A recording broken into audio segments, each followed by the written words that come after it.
Hello friends, how are you? I hope all are very fine.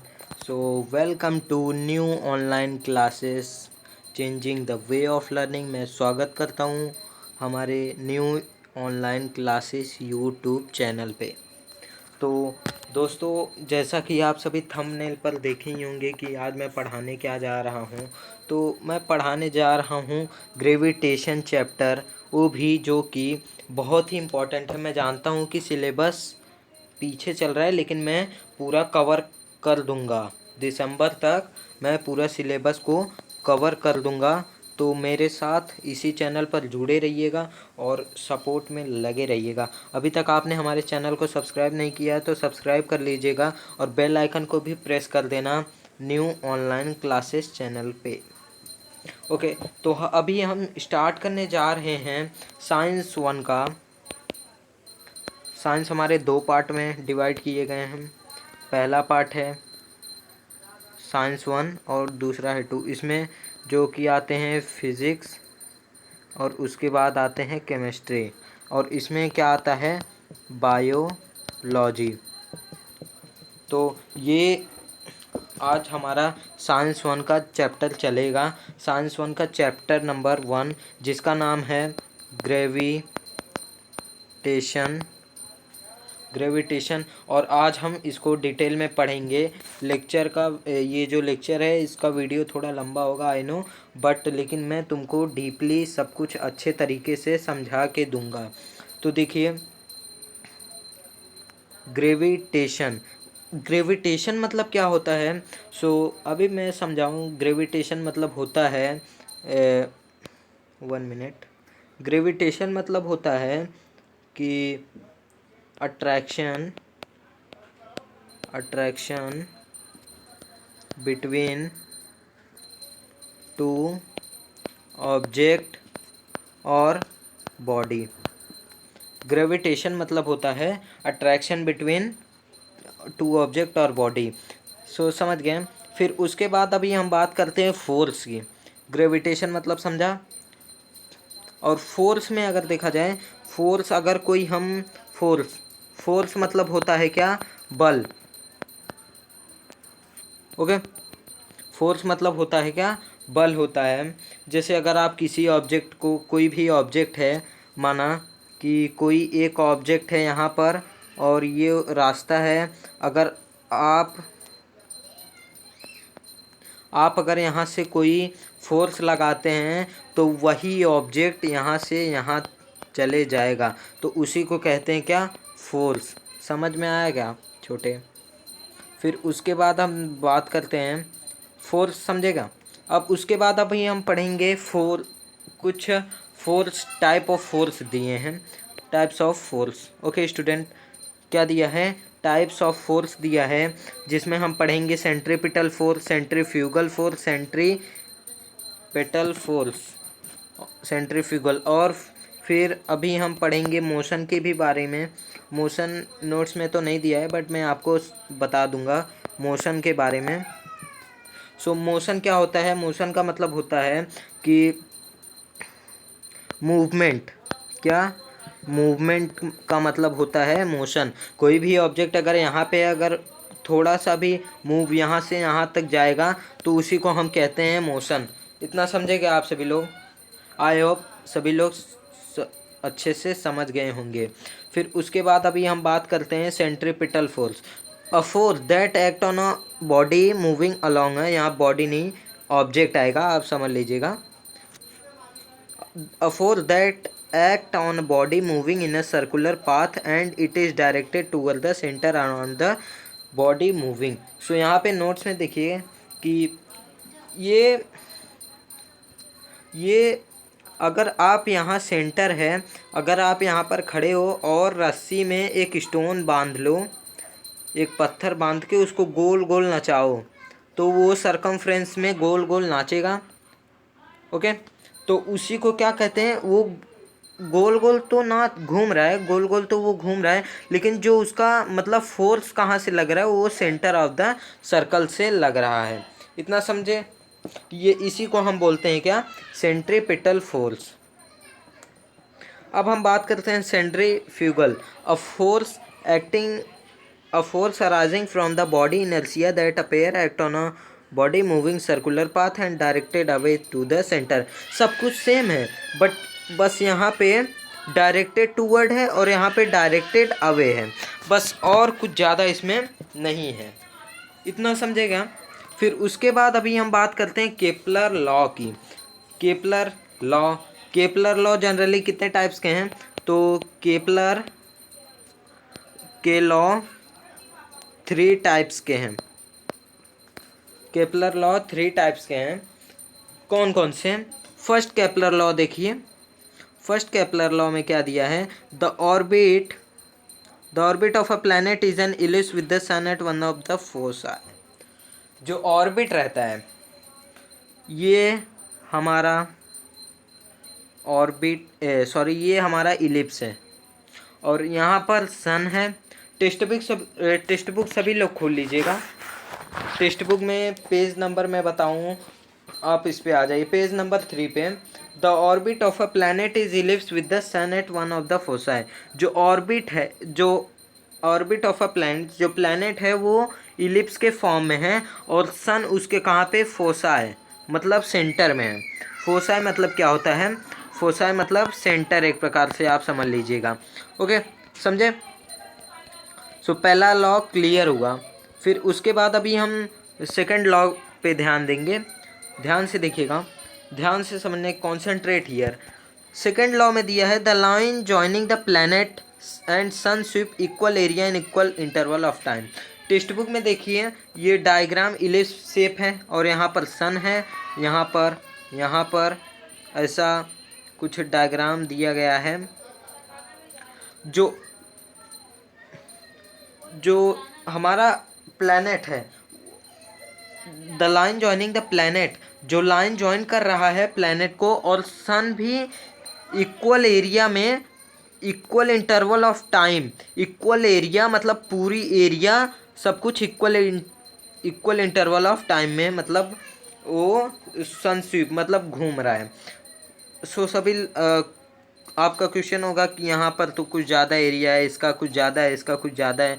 तो अगर बात की जाए, यहाँ पर चौड़ा कम है और यहाँ पर चौड़ा ज़्यादा है, तो इस वजह से ये सभी क्या हैं? इक्वल एरिया के हैं। ओके, ये सब इक्वल एरिया ही हैं। अब उसके बाद अब हम चलते हैं, आगे बढ़ते हैं। अट्रैक्शन बिटवीन टू बॉडी, ये तो क्या होता है? ग्रेविटेशन है, मीनिंग ऑफ ग्रेविटेशन। फिर अब हम उसके बाद आगे बढ़ेंगे।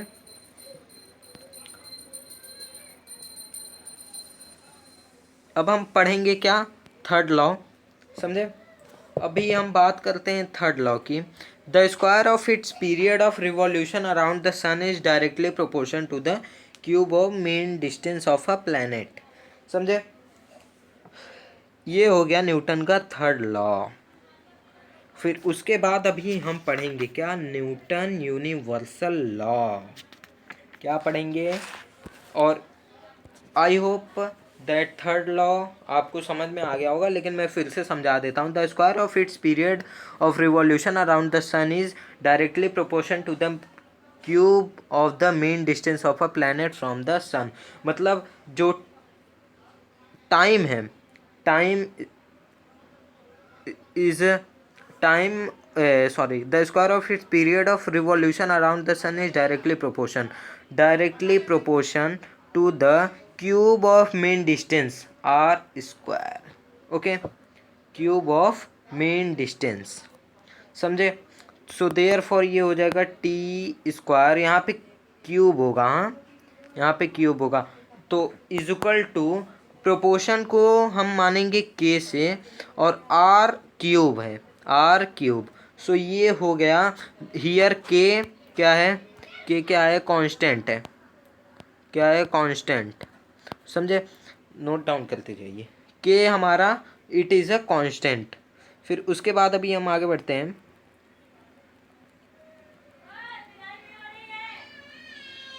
फिर उसके बाद अभी हम देखते हैं Newton universal law of gravitation. Sorry. So देखिए, Newton universal law of gravitation. According to this theory, every object universe attract each every other object with a definite force. जो इनके जो न्यूटन बाबा थे, समझे, जो न्यूटन बाबा थे, इनके थ्योरी के अगर हिसाब से बात की जाए, according to this theory every object, जो कोई ऑब्जेक्ट है वो एक यूनिवर्स से अट्रैक्टेड है। एवरी ऑब्जेक्ट वो क्या है, यूनिवर्स से अट्रैक्टेड है विथ अ डेफिनाइट फोर्स, मतलब पता भी नहीं है उसका फोर्स कितना है, वो अट्रैक्टेड है यूनिवर्स से, समझे। फिर अब हम सेकंड पॉइंट की बात करते हैं। आप टेक्स्ट बुक ओपन कर लीजिएगा ताकि आपको समझने में अच्छा रहे। मैं आपको डीपली अच्छे से समझा रहा हूँ, सो समझ जाइए।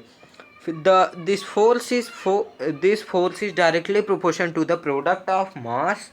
दिस फोर्स इज, सो यहाँ पे मैं बता देता हूँ, this force is directly proportion to the product of mass of two object and inversely proportion to the square of between them. So this force is directly proportion to the product of mass, okay, mass of the object two object। फिर m2 हो जाएगा। ये हो गया हमारा equation 1। अभी मैं यहाँ ये जो मैथमेटिकली जो attraction between this two body can diagrammatically its formula given below, so ऐसे मैं समझा रहा हूँ। फिर उसके बाद ये क्या हो जाएगा, इनवर्सली प्रोपोर्शन टू द, एक मिनट, inversely proportion to the square of distance between them. So force is equal to 1/d²। ये हो गया का हमारा इक्वेशन 2। समझ में आया क्या छोटे। फिर उसके बाद हम बात करेंगे from equation 1 and from equation 2। So force is directly proportion m1 m2 into 1/d²। So force directly proportion m1 m2 upon d²। So therefore F is equal to gm1। g हमारा क्या है, ग्रेविटेशनल कांस्टेंट है, gm, फिर m2 upon d का square. फिर अभी हम बात करते हैं कि हमारा g क्या है। g हमारा है ग्रेविटेशनल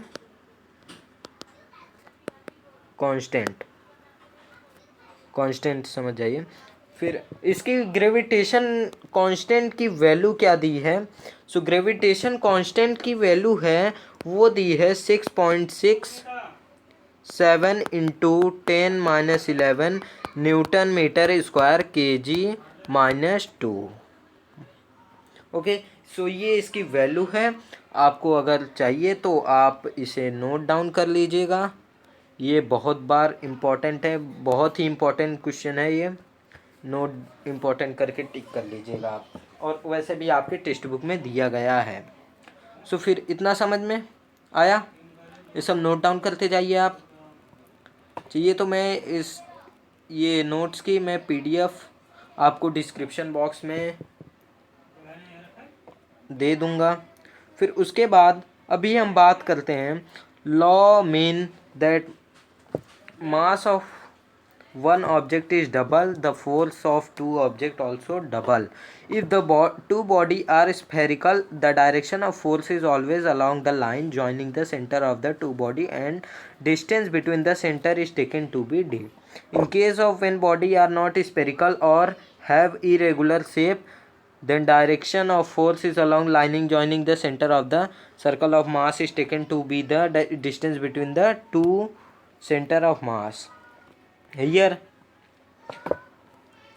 अभी यहाँ पर ध्यान दीजिएगा, कुछ इम्पोर्टेंट है। If a planet is revolving around the sun circular orbit in a uniform circular motion, then a centripetal force acting on a planet toward the sun must be F। When m is the mass of planet, v is the speed of r, this distance from sun. और speed की यहाँ पर formula भी दिया है, आप इसे note down कर लीजिएगा। आप नोटबुक और पेन लेके साथ में बैठिए, क्या नोटबुक एंड पेन साथ में लेकर बैठिए, ओके। फिर उसके बाद अर्थ ग्रेविटेशनल फोर्स पढ़ेंगे। टेक्स्ट बुक पर आ जाइए, पेज नंबर 7 पर। The earth is attract every object near it toward itself because of the gravitational force. The center of mass earth is situated as its center, so the gravitation force on any object due to the earth is always directed toward the center of the circle. Because of this force an object fall vertically downward on the earth. समझे? फिर अभी हम बात करते हैं अर्थ gravitation acceleration. ये भी बहुत ही इम्पॉर्टेंट है, इसे आप नोट डाउन कर लीजिएगा। इस टॉपिक के एग्ज़ाम में आता है। मेरा मेन एम क्या है कि आप लोग को फ्री ऑफ कॉस्ट आप लोगों को free of cost education provide करना है।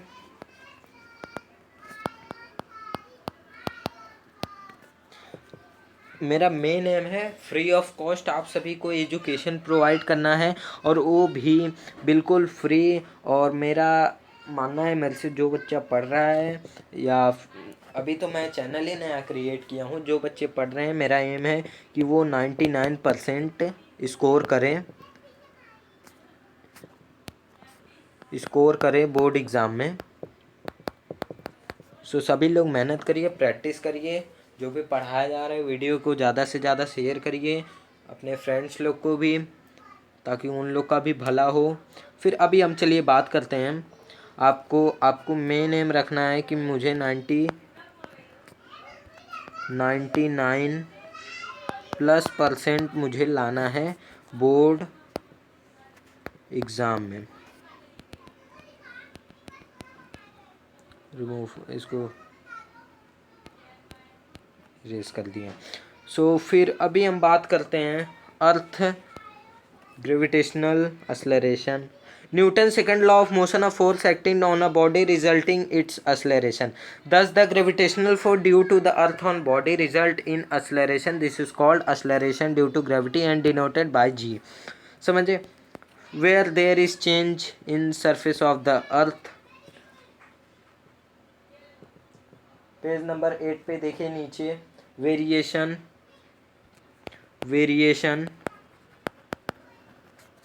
इन वैल्यू ऑफ जी। चलिए ध्यान दीजिए, पेज नंबर 8 पर आ जाइए। टेक्स्ट बुक पेज नंबर 8 पर आ जाइए। चलिए नीचे देखिए टेक्स्ट बुक में, there is change surface of the earth.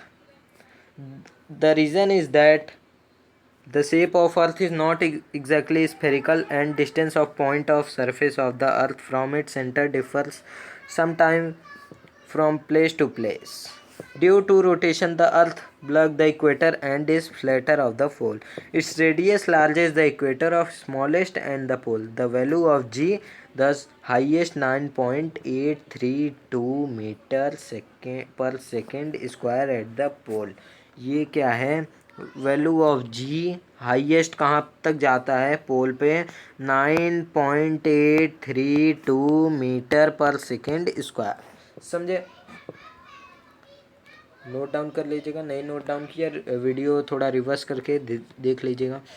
Y there is change in height में क्यों चेंजेस हैं? सो हाइट में क्यों चेंजेस हैं मैं आपको ऐसे ही बता दे रहा हूँ। सो मैं जानता हूँ कि आप सभी लोग वीडियो कब से देख रहे हैं। वीडियो थोड़ा लंबा बनेगा, 25 मिनट तक का बनेगा, ताकि ये जो पहला चैप्टर है वो मैं चाहता हूँ कि एक वीडियो में ही ख़त्म कर दूँ, ताकि आप सभी लोग को ज़्यादा वीडियोस ना देखने पड़े। और सभी टीचर लोग एक वीडियो मतलब बनाते हैं, फिर एक चैप्टर का वीडियो बनाते हैं तो उसमें 5-6 वीडियो अपलोड करते हैं। तो मैं ये नहीं करूँगा, मैं डायरेक्टली हर चैप्टर का एक जो चैप्टर बड़ा रहेगा उसमें 2-3 पार्ट कर देंगे, तो कोई प्रॉब्लम नहीं रहेगा। आप लोग बने रहिएगा हमारे चैनल पर। सो हाइट में क्यों चेंजेस हैं? माना ये हमारा अर्थ है और ये हमारा सेंटर है। तो अगर मैं बात करूँ, यहाँ पे छोड़िए, मैं न्यू पेज पे आपको बताता हूँ। सो ये हमारा अर्थ है और ये हमारा सेंटर है। माना जब हमारा हाइट हाइट इज मोर होगा, हाइट मोर होगा तो हमारा value of g is less. Okay, जब हमारा हाइट ज़्यादा होगा तो वैल्यू जी होगी। अगर वही हम बात करें कि value of g is more than value of h will less. समझ में आया क्या छोटे? समझ लीजिएगा, देख लीजिए मैं कैसे समझाया हूँ। जब हाइट ज़्यादा होगा तो वैल्यू ऑफ जी लेस होगी, जब वैल्यू ऑफ जी ज़्यादा होगा तो value of height will less. समझे? फिर अभी चलते हैं, देखते हैं। अब डेप्थ में क्या है?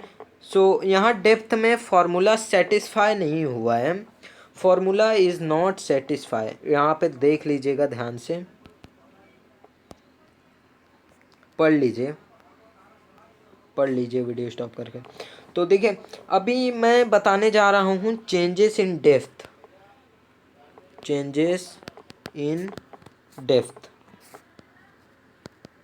चेंजेस इन डेप्थ में क्या है? Formula is not satisfied, formula satisfy नहीं है। व्हेन वी गो इनसाइड, जब हम अंदर जाते हैं, जो आर है वो क्या हो जाएगा? डिक्रीज हो जाएगा। जो आर है वो क्या? डिक्रीज हो जाएगा। फिर और जो एम है, mass is at equilibrium at centre. I know आप, ये जो वीडियो है वो थोड़ा लंबा हो रहा है, लेकिन मैं आपको डीपली एक्सप्लेनेशन कर रहा हूँ। फिर अभी देखिए, hence value of g is equal to 0 at centre. Centre पर क्या रहता है? जो हमारी जी की वैल्यू रहती है वो G is equal to 0 at the centre. हमारे अर्थ का जो सेंटर है, एक मिनट रुक जाइए। मान लीजिए ये हमारा अर्थ है और ये हमारा सेंटर है। जी की जो वैल्यू है, जी की वैल्यू क्या हो जाएगी? 0 एट द सेंटर। समझे? अभी हम बात करते हैं, अब टेक्स्ट बुक पे आ जाइए। अभी पेज नंबर 9 पे आ जाइए आप, पेज नंबर 9 पे आ जाइए। उसके बाद फिर हमारा एक टॉपिक है फ्री फॉल, फिर उसके बाद ग्रेविटेशनल, मैं दिखा दे रहा हूँ अभी कितना पढ़ना है। पोटेंशियल एनर्जी, एस्केप वेलोसिटी, फिर हमारा लेसन क्या हो जाएगा? ख़त्म हो जाएगा। देखिए, मास क्या होता है? A large body of matter is not defined shape. और जो वेट होता है body relative to mass of a quantity of matter considered by it giving rise to a downward force heaviness of person और thing. Formula क्या दिया है? Weight is equal to mass into gravitational acceleration. ये formula आप सभी लोग note down करके रख लीजिएगा, क्योंकि ये बहुत ही इम्पोर्टेंट है। ये फॉर्मूला आप लोग नोट डाउन कर लीजिएगा, और मैं कुछ वैल्यू आप सभी को बताऊंगा और आप सभी को वो लर्न कर लेना है, ताकि वो बोर्ड एग्ज़ाम में आप रेडी रहो। अब फ्री फॉल क्या होता है? When the freely falling body under the influence of gravitation force is called as free fall of the body. जब कोई भी ऑब्जेक्ट माना कि ये एक छोटा सा बॉल है, ये एक छोटा सा बॉल है, और वही अगर बॉल को मैं वहाँ ऊपर से छोड़ दूँ तो ये बॉल फ्रीली यहाँ पर नीचे गिर जाएगा। इतना समझा गया। सो वही होता है फ्री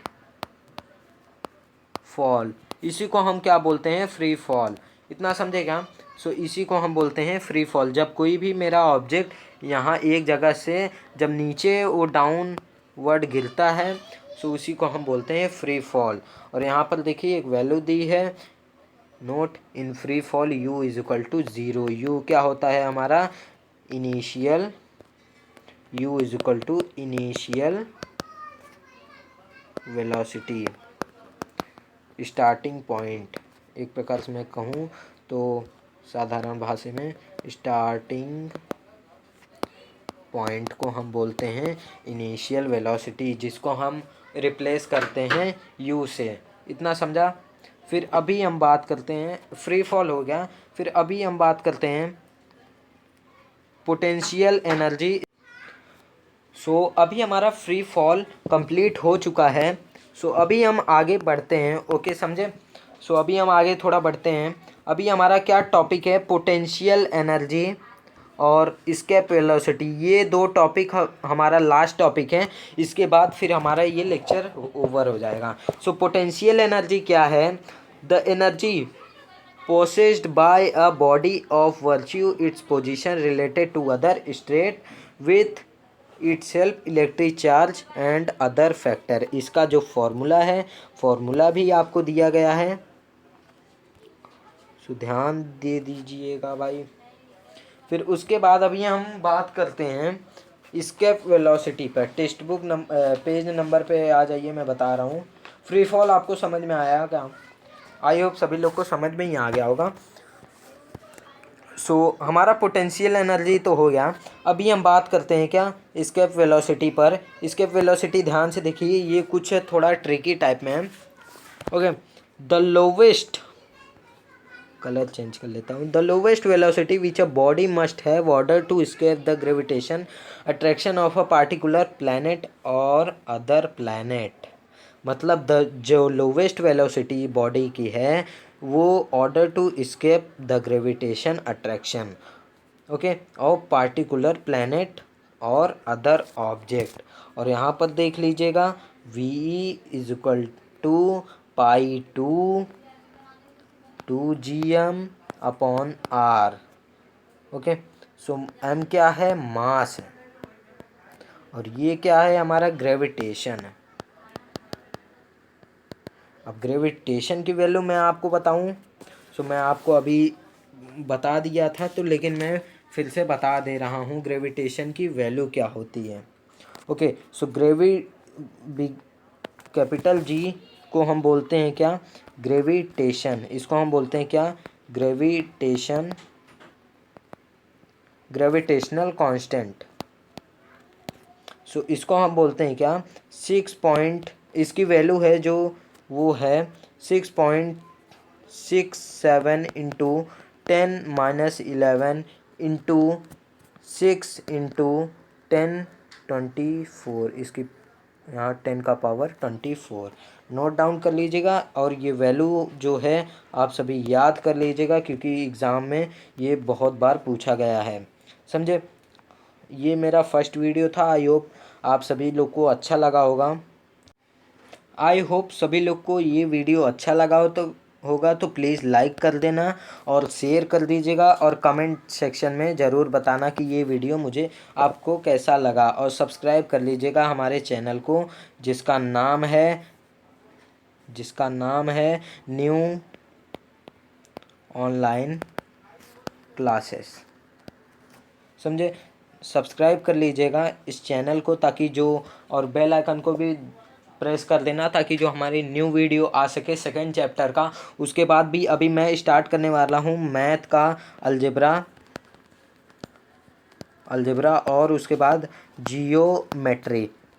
अलजेब्रा ज्योमेट्री स्टार्ट करूँगा। और हमारा जो साइंस का है वो एक चैप्टर मैंने साइंस 1 का कर दिया है। साइंस 1 का वीडियो मैंने अपलोड किया है। अभी मुझे साइंस 2 का भी वीडियो अपलोड करना है। तो चैप्टर 1 जो है हेरिडिटी एंड इवोल्यूशन, वो मैं जल्द से जल्द वीडियो आप लोगों को अपलोड कर दूंगा। So thank you. और आप हमारे इंस्टाग्राम आईडी पे भी फॉलो कर सकते हैं, जिसका नाम है मिश्रा अमित अंडरस्कोर। एक मिनट रुक जाइए, 8933 1।